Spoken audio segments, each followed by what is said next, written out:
I'm Tue Nguyen, a chef and a content creator, and today I'm going to show you what actually goes into making a food video, because it's a lot more than just cooking. You think a recipe video actually starts with the recipe? I mean, you don't just walk into the kitchen and start cooking. Everyone who cooks knows that it's all in the prep, and that doesn't only apply to cooking. It's a crucial step in my content creation process. The finished post looks effortless, but it all starts completely from scratch. I start off by asking myself, what is it that I want to eat right now? What's in season, and how can I make somebody stop scrolling and say, I need to make that this weekend? For this video, I wanted something that felt like summer, light, fresh, a little elevated, the kind of dish that looks impressive but comes together in minutes. So I opened an Adobe Firefly board and wrote down the feeling of what this dish reminds me of. Summer, beach, flowers. Then I'll work backwards into making the actual dish using my board as inspiration.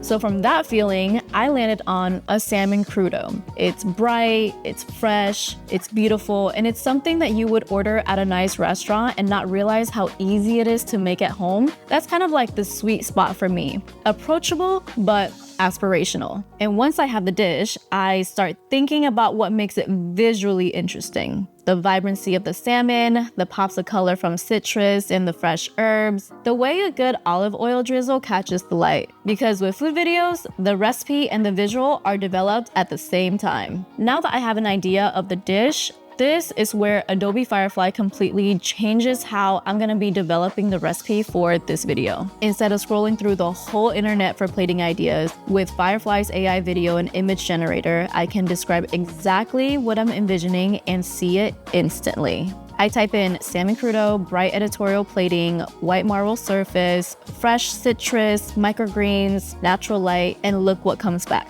That right there, the way the salmon is fanned out, the citrus slices, the herb placement, that's my reference image. I didn't have to find that anywhere. And I can keep pushing it. Watch what happens when I add chili crisp or edible flowers to the prompt. The whole plating direction shifts. This is how I kind of experiment with presentation before I even touch a single ingredient. And I'm also using Firefly to nail down my surfaces and background. Bright, white marble, light linen, a breezy natural light setup. All of this gets decided here before the shoot day. Once I know what I'm making and how it's gonna look, then I write my script. And I cannot tell you how much faster shoot days are when you walk in knowing exactly what you need to say.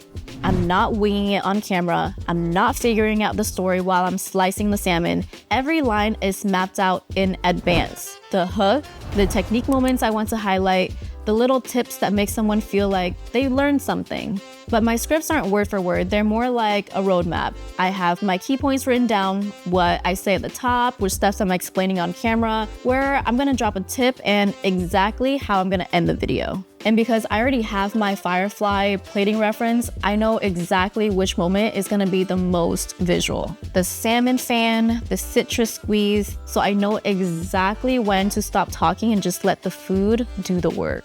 This is what I imagined in Firefly, and this is what ended up on camera. When your food content looks considered and intentional, this is the step that made it that way. The recipe, the plating, and the script all figured out before I even touch a single ingredient. And in the next video, I'm gonna take you on an actual shoot day so you can see how having all of this prepped means I can just focus in on my cooking and my content instead of just figuring it out as I go.